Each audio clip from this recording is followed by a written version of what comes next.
ও চাচা, আরে আরে বসো বসো বসো বলো বসো। খোকা, আরে খবর আছে, কি হয়েছে? সব তো গুড়াই গন্ডগোল। হ্যাঁ বলো। বললাম তোমাদের বক আইডি নাই, গরু জগাই করতে দেবে না? তাহলে আমার একটু বসতে হবে। হ্যাঁ বসো বসো বসো। ও বাবা, ভয় পেয়ে গেছে, মাথাও পারে না। বলো। তাই খবর কি বলো দিন? গরু জগাই করতে যাচ্ছে না, গরু বন্ধ হয়ে গেছে হঠাৎ। ঘটনাটা কি একটু জানতে চাই তোমার কাছে। তুমি যখন আমার ডেকেছো, হ্যাঁ। আমি অবশ্যই বলবো। কথা হচ্ছে ওই বকরাজির গরু জবাই করা বন্ধ করে দিচ্ছে, হ্যাঁ। বকরা হচ্ছে দেবে না। হ্যাঁ আমাদের কোনো সমস্যা হবে না। তুমি হিন্দু তো, হ্যাঁ।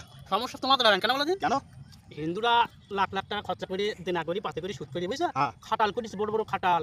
তোদের ছেলে পিলে বউ বাচ্চা কাচ্চা মা বাপ সব উটির উপর দিয়ে চলে। ও ওরা 8-10 টাকা গরু কিনে, তারা বেশি কেনে, হ্যাঁ কিনে ওরা বিক্রি করে হ্যাঁ এই বকরাজির সময়। তাহলে পয়সা করে আইকে খাওয়া দাওয়া এবং খরচ করতে সংসারে যা লাগে, হ্যাঁ হ্যাঁ হ্যাঁ ওরা করে ওরা চলে। কিছু কিছু মানুষ আছে অনেক। হ্যাঁ, তা আছে। এইবার এইবার এই যে বকরাজির এই কদিন পরে, মানে 1 সপ্তাহ পরে গরু বিক্রি হচ্ছে, সরকার নির্দেশ দিয়েছে কুরবানি হবে না, তো আমরা গরু কিনবো না তাহলে আমরা যখন জবাই করতে পারবো না, বকরা হতে পারবো না, তাহলে কিনে আমরা কি করবো? তাই আমরা খুব আনন্দ, কারণ আমার বাড়ি অসুস্থ মা বাপ আছে, হ্যাঁ। তারা গোশ খায়, হ্যাঁ। বন্ধ হয়েছে না, ভালো হয়েছে। ডাক্তারের পিছনে শুধু পয়সা খরচা করতে হয়, ওদের সর্দি হাফের দোষ খাওয়া একদম বারণ। আমার বিরাট উপকার হয়েছে, এটা বন্ধ করে দিই। হ্যাঁ, তা হ্যাঁ সোশ্যাল মিডিয়ায় দেখতেছি কান্নাকাটি করছি, সব তো তোমাদের সমাজের মানুষ।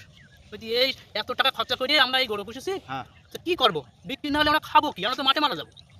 এ তো গোড়াই গন্ডগোল। কান্নাকাটি করছি প্রচুর, আমাদের মুসলিম সমাজে কান্নাকাটি করেছে যে কেনার জন্য, যে বকরা হাতে না দিনে কেজি ভেজি যাচ্ছে, কেউ আছে? না তোমার মুসলিম সমাজে ছাগল কিনছে, ছাগল কিনবে, খাবে না গরু? ছাগল খাবে। আমাদের খুব ভালো হয়েছে, মা বাপুর বাঁচবেন, হার্টের সমস্যা সব সব হার্টের সমস্যা, সর্দির সমস্যা বাঁচবেন। ছাগলের মাংস তো 1000 টাকা কিলো, কিন্তু এবার তো 2000 টাকা কিলো হয়ে যাবে। সরকার পরিবর্তন হয়েছে, এবার মানুষ ভুগি মরুক, আর কি করবো? আমরা কি বলবো বলো বাপ, তুমি বলো। আরে মানুষ ভুগি মরবে কেন? সরকার কি বলছে বলো দিন?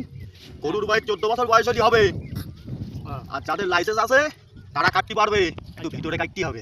14 ঠিক বছর আছে। 14 বছর গরু বাঁচতে গেলে সেই তাল গাছে দাঁড়াই আসবে, বুঝলে? তাও তো কথাটা মন্দ খারাপ কিছু বলনি চাচা, তো যাই তোমার হোক, কথা যুক্তি আছে। এইসব না আলোচনা করাটা আমাদের ঠিক হবে না। হ্যাঁ সরকার যা করেছে ভালোর জন্য করেছে, হ্যাঁ। আমাদের ক্ষতি হবে না বাপ, হ্যাঁ। তোমাদেরই ক্ষতি হবে। হ্যাঁ। দেখো তোমরা কি করবে, আমি আসলাম, আমার পাঁচ বিঘা ধান কাটাই আমি বাদ দিয়ে যাবো। ঠিক আছে চাচা, আল্লাহ দেখা ভালো হবে। দেখবা। হ্যাঁ।